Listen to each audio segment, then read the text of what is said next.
Hello मेरे प्यारे साथियों, कैसे हैं आप लोग। बहुत ही मोस्ट इंपॉर्टेंट मॉडल पेपर लेकर आया हूं आप सभी के सामने। फटाफट इसको रिवीजन कर लीजिए। पेपर आपके ऐसे ही आएंगे और यहां से क्वेश्चन भी आपके देखने को मिलेंगे। 100 में 100 नंबर के करीब आप लेकर आ सकते हैं नंबर, अगर आप अच्छी खासी तैयारी कर लेते हैं। साथ साथ में मैं आपको याद भी करवाता रहूंगा, कुछ ऐसे इंपॉर्टेंट क्वेश्चन हैं जो आपको लिखने का तरीका भी बताता रहूंगा। आप थोड़ा बहुत पढ़ लिख के अच्छा खासा नंबर पा सकते हैं। तो चलिए शुरुआत करते हैं, इस मॉडल पेपर को पूरा प्रैक्टिस करते हैं किस प्रकार से क्वेश्चन आपको देखने को मिलेंगे। वो ऐसे ही पेपर देखने को मिलेगा और यहाँ पे कुछ इंपॉर्टेंट निर्देश आपको देखने को मिलेंगे।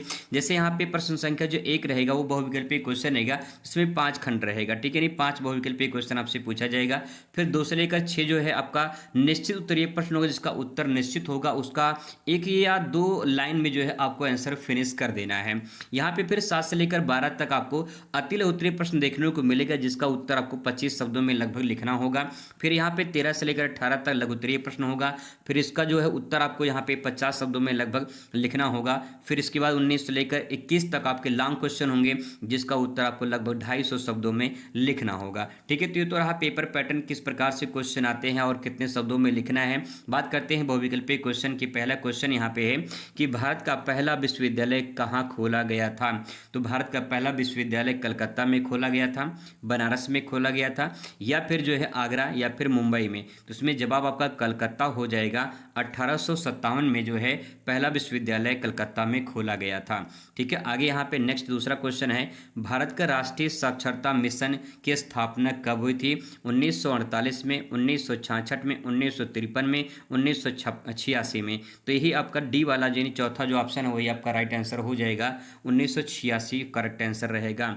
अगला है कि वैदिक काल में जो विद्यार्थी को शिक्षा दी जाती थी वो कहाँ दी जाती थी, बिहार में, गुरुकुल में, या स्कूल में, या फिर मदरसा में। तो जवाब होगा कि गुरुकुल में जो है शिक्षा प्रदान की जाती थी। क्वेश्चन नंबर नेक्स्ट है कि भूकंप की तीव्रता मापने का पैमाना क्या है। तो जवाब होगा, पैमाना पूछा है यहाँ पे, Richter scale, Newton scale, pascal scale, SI scale. तो उसमें आपका पहला वाला करेक्ट आंसर हो जाएगा रिक्टर स्केल। क्वेश्चन चेंज कर देगा और आपसे पूछ लेगा कि भूकंप मापी यंत्र कौन सा है। अगर आपसे यंत्र पूछ लेगा तो यहाँ पे जवाब होगा सीस्मोग्राफ यंत्र हो जाएगा, ठीक है। सीस्मोग्राफ इसका करेक्ट आंसर हो जाएगा, ठीक है। इसको ध्यान रखेंगे, सीस्मोग्राफ हो जाएगा। आगे यहाँ पे नेक्स्ट है कि बालक को चाटा मारना निम्नलिखित में से किस प्रकार का दंड कहलाता है। तो अगर बालक को चाटा मारते हैं तो ये कौन सा दंड होगा, सामाजिक दंड होगा, आर्थिक दंड होगा, मनोवैज्ञानिक हुआ, या शारीरिक दंड होगा। तो शरीर पे मारा गया तो कौन सा दंड होगा, शारीरिक दंड होगा। इसमें राइट आंसर शारीरिक हो जाएगा, ठीक है। ये बात थे आपकी बहुविकल्पीय क्वेश्चन की। अब बात करते हैं निश्चित उत्तरीय प्रश्न की।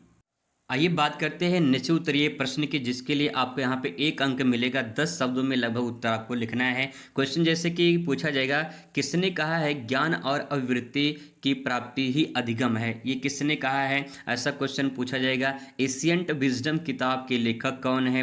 कुछ प्राकृतिक आपदाओं के नाम बताइए। A mind that found itself पुस्तक किसने लिखी है। कोठारी आयोग के अन्य किस नाम से जाना जाता है। ऐसे क्वेश्चन आपको देखने को मिलेंगे। तो आइए देखते हैं इसका उत्तर एक एक शब्दों में। ज्ञान और अभिवृत्ति की प्राप्ति ही अधिगम ये परिभाषा किसने दी है। तो जवाब होगा क्रो एंड क्रो। तो यहाँ पे जो है क्रो एंड क्रो पति पत्नी थे, दोनों थे, 2 लोग थे, क्रो एंड क्रो। तो उन्होंने जो है ये सेंटेंस कहा है। तो ध्यान रखें, क्रो एंड क्रो, और क्रो यानी कौवा से आपसे रिलेट करके इसको याद कर सकते हैं, ठीक, क्रो एंड क्रो।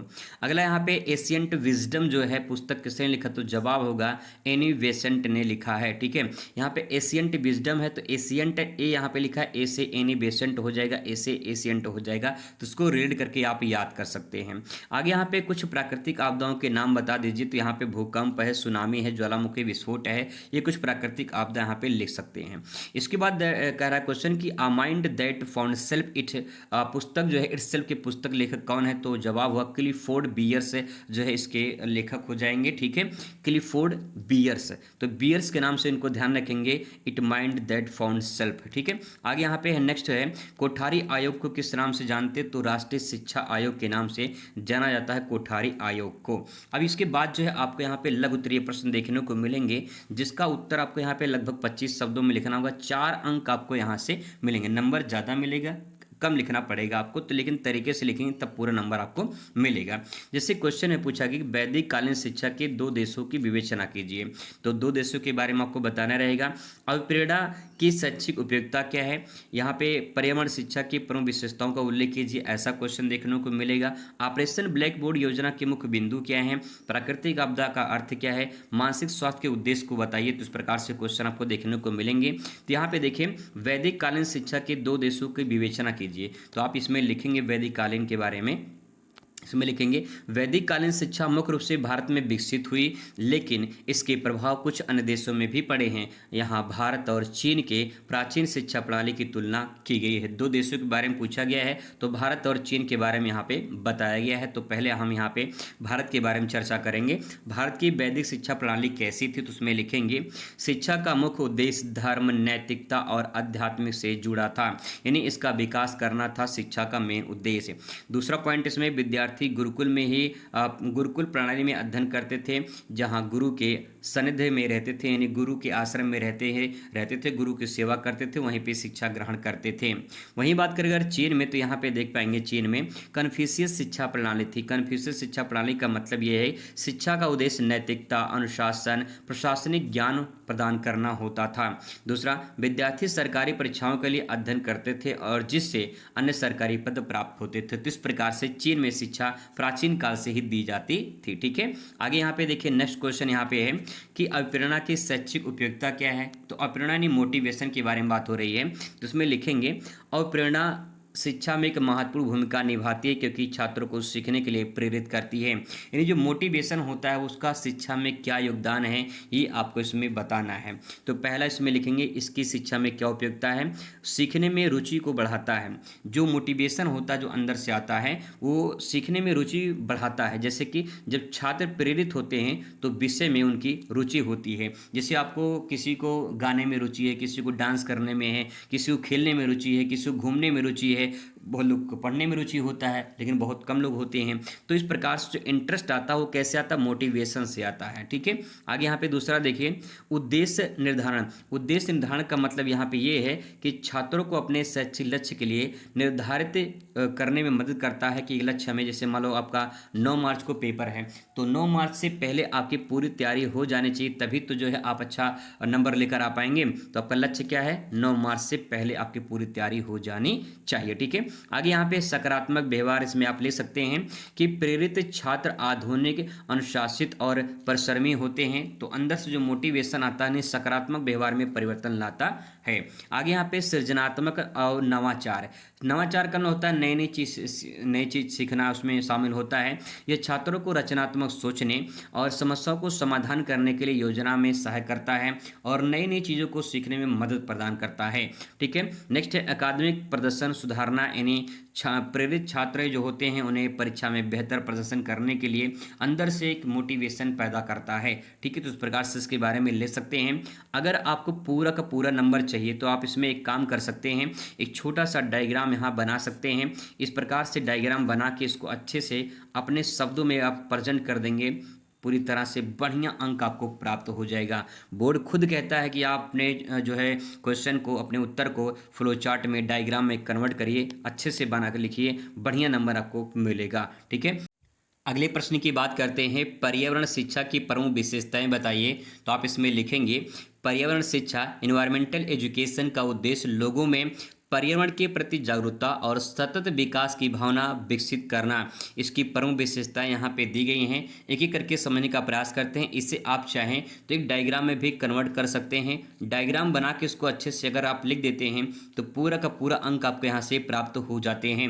सबसे पहला पॉइंट यहाँ पे लिखा गया है निरंतर प्रक्रिया, यानी जो इन्वायरमेंटल शिक्षा होता है उसमें आप लिखेंगे कि यह जन्म से मृत्यु तक चलने वाली शिक्षा होती है। यानी बच्चा जिस इन्वायरमेंट में जन्म लेता है उससे मृत्यु तक कुछ न कुछ उस इन्वायरमेंट से, यानी वातावरण से सीखता रहता है। ऐसे ही बहुआयामी दूसरा पॉइंट हो जाएगा यहाँ पे। इसमें विज्ञान, भूगोल, समाजशास्त्र जैसे कई विषयों को शामिल किया जाता है। व्यवहारिक, यह व्यवहारिक होता है, यह केवल किताबी ज्ञान नहीं होता है बल्कि हम करके सीख सकते हैं, यानी करके सीखना, यानी वृक्षारोपण जैसे कार्यों पर आधारित होता है। नेक्स्ट है जागरूकता, इसका मुख्य उद्देश्य प्रदूषण और प्रकृति के प्रति संवेदनशील जगाना होता है। नेक्स्ट है समस्या समाधान यानी यह छात्रों को पर्यावरण समस्याओं को जो है सुलझाने के लिए काबिल बनाता है। तो इस प्रकार से इसके बारे में आप यहाँ पे लिख सकते हैं। बात करते हैं अगले क्वेश्चन पर।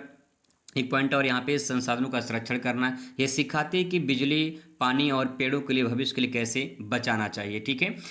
अगला प्रश्न है ऑपरेशन ब्लैक बोर्ड योजना के मुख्य बिंदु क्या है, इसके बारे में क्वेश्चन आपसे पूछा जा सकता है। तो आप इसमें लिखेंगे ऑपरेशन ब्लैक बोर्ड योजना 1987 में भारत सरकार द्वारा शुरू की गई थी।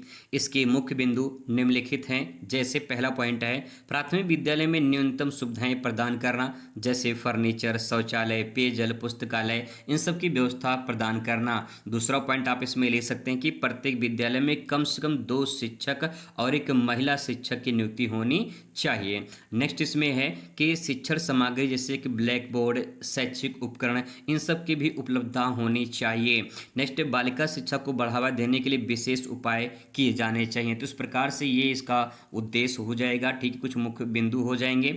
अगला क्वेश्चन है कि प्राकृतिक आपदा से आप क्या समझते हैं, प्राकृतिक आपदा का अर्थ क्या होता है। तो आप इसमें लिखेंगे प्राकृतिक आपदा का अर्थ ऐसे विनाशकारी घटनाओं से है जो प्राकृतिक कारणों से उत्पन्न होते हैं और जीवन, संपत्ति और पर्यावरण को गंभीर क्षति पहुंचाती हैं। इसका मुख्य अर्थ है कुछ निम्नलिखित यहाँ पे दिए गए हैं। जैसे भौगोलिक घटनाएं होती हैं, जैसे भूकंप, ज्वालामुखी विस्फोट, भूस्खलन होता है। भूकंप यानी पृथ्वी जब कांपती है तो उसे भूकंप कहते हैं। ज्वालामुखी विस्फोट जब पृथ्वी के अंदर से मैग्मा बाहर आता है तो ज्वालामुखी कहते हैं। भूस्खलन का मतलब जब पृथ्वी यानी भूमि जो धरातल है, भू यानी भूमि, अस्खलन में खिसकना, जब भूमि खिसकती है तो उसे भूस्खलन कहते हैं। कुछ जलवायु जनित आपदाएं होती है, जैसे चक्रवात है, बाढ़ है, सूखा है, हीट वेव है। हीट वेव जो तापमान बढ़ जाता है। ठीक है। जैविक आपदाएं से महामारी से कोरोना आया था। ठीक है। टिड्डी दल का आक्रमण, ये सब जो है जैविक आपदा में आ जाएंगे। समुद्री आपदा में सुनामी है, समुद्री तूफान है, लहरें जो ऊंची ऊंची उड़ती हैं, ये सब कुछ ऐसी आपदा हैं जिनके बारे में आप यहाँ पे लिख सकते हैं। आगे उसके बाद जो है यहाँ पे क्वेश्चन दिखाई देगा 12 नंबर, मानसिक स्वास्थ्य उद्देश्य क्या है। मानसिक जो स्वास्थ्य उसका उद्देश्य क्या है, तो आप इसमें लिखेंगे बहुत सारे इसके उद्देश्य हैं। जैसे कि पहला है भावनात्मक संतुलन, यानी व्यक्ति के तनाव, चिंता और अवसादों को मुक्त करना होता है। अगला पॉइंट है सकारात्मक सोच विकसित करना, आशावादी दृष्टिकोण और आत्मसम्मान को बढ़ाना, ये हो जाएगा। नेक्स्ट है सामाजिक अनुकूलन, यानी दूसरों के साथ अच्छे संबंध बनाए रखना, व्यक्तिगत विकास करना, आत्मनियंत्रण और आत्म जागरूकता को बढ़ावा देना। इस प्रकार से ये मानसिक स्वास्थ्य का उद्देश्य हो जाएगा। अगला क्वेश्चन यहाँ पे है लघु उत्तरीय प्रश्न। लघु उत्तरीय प्रश्न जब आप लिखेंगे तो 50 शब्दों में उत्तर देंगे, 6 अंक आपको यहाँ से प्राप्त होंगे। कुछ इस प्रकार से प्रश्न आपको देखने को मिलेगा। आइए इसका उत्तर देखते हैं सरल सिंपल शब्दों में। तो यहाँ पे क्वेश्चन है व्यक्तित्व की मनोविश्लेषण विधि की व्याख्या कीजिए। व्यक्तित्व की मनोविश्लेषण विधि क्या है, इसके बारे में आपको बताना है। तो उसमें लिखेंगे मनोविश्लेषण विधि का विकास सिगमंड फ्रायड ने किया था। तो यहाँ से आपका निश्चित उत्तरीय प्रश्न में या बहुविकल्पी में पूछा जा सकता है कि व्यक्तित्व का मनोविश्लेषण किसने जो है विकास किया था। तो जवाब होगा सिगमंड फ्रायड ने किया था। इसमें लिखेंगे यह विधि व्यक्तित्व के गहरे मनोवैज्ञानिक पहलुओं को अध्ययन करने के लिए उपयोगी होती है। इसके कुछ सिद्धांत यहाँ पे दिए गए हैं। तो कौन कौन से सिद्धांत यहाँ पे देख सकते हैं। पहला पॉइंट है चेतन, अचेतन और अवचेतन मन। फ्रायड के अनुसार उन्होंने कहा कि व्यक्तित्व जो होता है 3 स्तरों में बटा होता है। 3 स्तर कौन कौन से हैं, तो यहाँ पे आप देख पाएंगे चेतन, अचेतन और अवचेतन मन में। तो इस प्रकार से यहाँ पे दिया गया है। ठीक है। आगे यहाँ पे है नेक्स्ट, यहाँ पे इड, ईगो, सुपर ईगो, इसका मतलब क्या होता है। तो यहाँ पे देखेंगे इड मतलब होता है आवेगपूर्ण इच्छाएं, और ईगो का मतलब होता है वास्तविकता, और सुपर ईगो का मतलब होता है नैतिकता। व्यक्ति के 3 ये घटक होते हैं जिसके ये पॉइंट हो जाएंगे। आगे इसमें नेक्स्ट है स्वप्न विश्लेषण, मतलब ये है व्यक्तित्व के अवचेतन मन को समझाने के लिए सपनों यानी स्वप्न जो होते हैं उसकी व्याख्या की जाती है।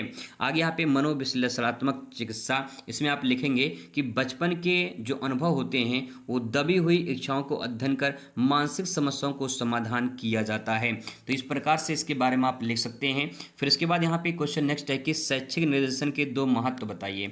तो आप इसमें लिखेंगे शैक्षिक निर्देशन, एजुकेशनल गाइडेंस जो होता है उसका उद्देश्य विद्यार्थियों के उनकी शिक्षा से संबंधित सही निर्णय लेने के लिए जो है सहायता करना होता है। इसके मुख्य तत्व यहाँ पे या महत्व दिए गए हैं। तो पहला यहाँ पे है व्यावसायिक मार्गदर्शन, इसमें लिखेंगे यह छात्रों को उनकी रुचि और क्षमता के अनुसार करियर चुनने में सहायता करता है। दूसरा पॉइंट व्यक्तित्व विकास में आप लिखेंगे यह छात्रों के मानसिक और सामाजिक और भावनात्मक समस्याओं को समाधान कर उन्हें आत्मनिर्भर बनाता है। ठीक है, फिर इसके बाद यहाँ पे क्वेश्चन अगला पूछा जाएगा बुद्धि के द्विखंड यानी तत्व सिद्धांत क्या है। इस प्रकार से क्वेश्चन आपको देखने को मिलेगा। तो आइए इसका उत्तर देखते हैं यहाँ पे कि बुद्धि के जो द्विखंड सिद्धांत हैं वो क्या है। तो उसमें लिखेंगे चार्ल्स स्फीयरमैन ने 1904 में इसे प्रस्तुत किया था और उसमें पहला है समान बुद्धि यानी जिसे बोलते हैं जी फैक्टर के बारे में आपको बताना है। यह समान मानसिक योग्यता को दर्शाता है जो सभी कार्यों में समान रूप से कार्य करती है। फिर इसके बाद आता है यस फैक्टर जिसे हम विशिष्ट बुद्धि कहते हैं। यह किसी विशेष कार्य जैसे गणित भाषा संगीत आदि के व्यक्तित्व को विशिष्ट योग्यता को दर्शाता है। तो इस प्रकार से दो उसके जो सिद्धांत हो जाएंगे इसी को द्विखंड सिद्धांत कहा जाता है। यहाँ पे पॉइंट इसने कहा है कि स्पीयरमैन के अनुसार किसी भी मानसिक कार्य की दक्षता यानी कौशल दोनों कारकों पर निर्भर करती है, चाहे वो आपका सामान्य बुद्धि हो या फिर चाहे विशिष्ट बुद्धि हो। ठीक है, अगला प्रश्न है प्रेरणा के लक्षण क्या हैं, संक्षेप में लिखिए। प्रेरणा कहे या अभिप्रेरणा कहे बात एक ही है, इसे मोटिवेशन कहा जाता है। तो इसके लक्षण क्या है इसमें लिखेंगे आंतरिक या बाह्य कारणों से उत्पन्न होती है, यानी आपके अंदर जो मोटिवेशन आता है वो या तो आंतरिक आ सकता है या तो बाह्य कारणों से आ सकता है। बाह्य कारणों का मतलब कि आपके टीचर ने आपको कुछ समझाया, मोटिवेट किया, आपने कोई शॉर्ट वीडियो देखा, कोई फुल वीडियो देखा जहाँ से आप मोटिवेशन पाएँ, या फिर कहीं से अगर आपको मोटिवेशन मिलता तो आपका बाहरी हो जाएगा, बाह्य हो जाएगा। आंतरिक मतलब खुद के अंदर से आनी चाहिए, आग जलनी चाहिए कि भाई कुछ करना है, जिंदगी में कुछ बनना है। तो ये जो मोटिवेशन होगा आपको अंदर से आएगा, उससे हम कहेंगे आंतरिक मोटिवेशन। ठीक है, नेक्स्ट है व्यक्ति को किसी लक्ष्य की ओर बढ़ाने के लिए प्रेरित करता है, यानी जो मोटिवेशन होता है वो हमें किसी लक्ष्य की ओर बढ़ाने के लिए प्रेरित करता है।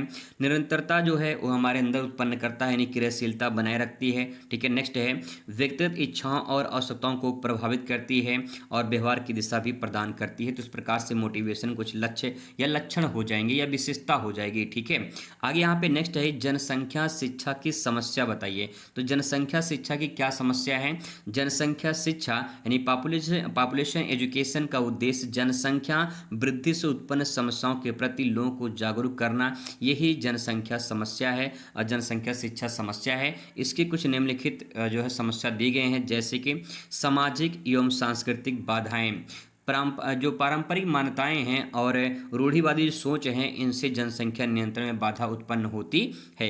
अगला है शिक्षा की कमी भी जो है जनसंख्या वृद्धि के दुष्प्रभाव को अभिनय करती है, मतलब कि उसे नकार देती है। दूसरा है महिला सशक्तिकरण की कमी, यानी महिलाओं की शिक्षा और परिवार नियोजन में सीमित अधिकार मिलते रहते हैं। ठीक है, नेक्स्ट पॉइंट इसमें धार्मिक और आर्थिक प्रभाव, कुछ लोग धार्मिक और आर्थिक कारणों से जो है अधिक संतानें जो है चाहते हैं। अगला पॉइंट है सरकारी योजनाओं की कमी, यानी ग्रामीण क्षेत्रों में जनसंख्या शिक्षा के जो है पर्याप्त साधन नहीं उपलब्ध हो पाते हैं, ये भी प्रकार से कमी देखने को मिलती है। अगला प्रश्न यहाँ पे है कि बाढ़ के कारण और प्रभाव बताइए। तो पहले बाढ़ के कारण यहाँ पे देखेंगे क्यों बाढ़ आते हैं।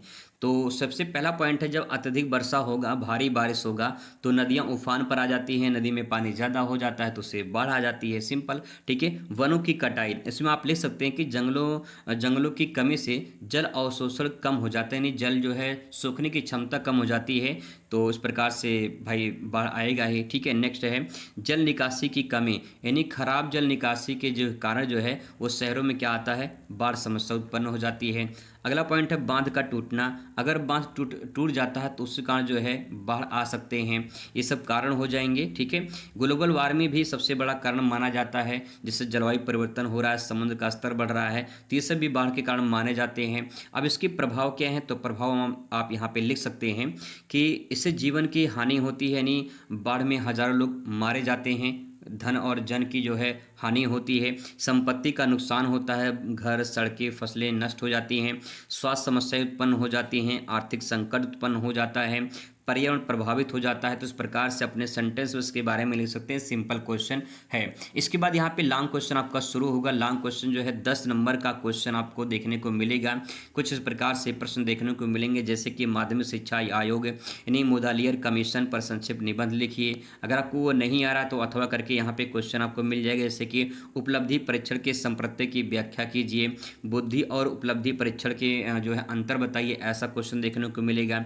20 नंबर क्वेश्चन कह रहा है कि सीखने की प्रक्रिया को प्रभावित करने वाले कारकों पर प्रकाश डालिए। अथवा के क्वेश्चन यहाँ पे देखने को मिल सकता है, जैसे कि बाढ़ के कारण विवेचना कीजिए और बाढ़ से नुकसान के जो है बचने हेतु तो क्या उपाय है, ये क्वेश्चन पूछा जा सकता है, जो भी ऊपर आप देखे हैं। ठीक है, फिर इसके बाद 21 नंबर क्वेश्चन से में से रुचि का अर्थ स्पष्ट कीजिए। विषय वस्तु में जो है रुचि उत्पन्न करने का महत्वपूर्ण विधि कौन सा है। अथवा करके दिया है कि अधिगम को परिभाषित कीजिए, इसके महत्वपूर्ण विशेषताएं क्या हैं। इस प्रकार से क्वेश्चन पूछा जा सकता है। आप इन क्वेश्चन को तैयार जरूर करिए, क्योंकि यहाँ से क्वेश्चन आपके पेपर में आ सकते हैं। मैं एक पूरा फुल वीडियो में एक मैराथन करा दूंगा पूरे लॉन्ग क्वेश्चन का, जहाँ से आप पूरे क्वेश्चन को कवर कर सकते हैं। वीडियो कैसा लगा कमेंट करके जरूर बताइएगा। मिलते हैं नेक्स्ट वीडियो में। Thanks for watching.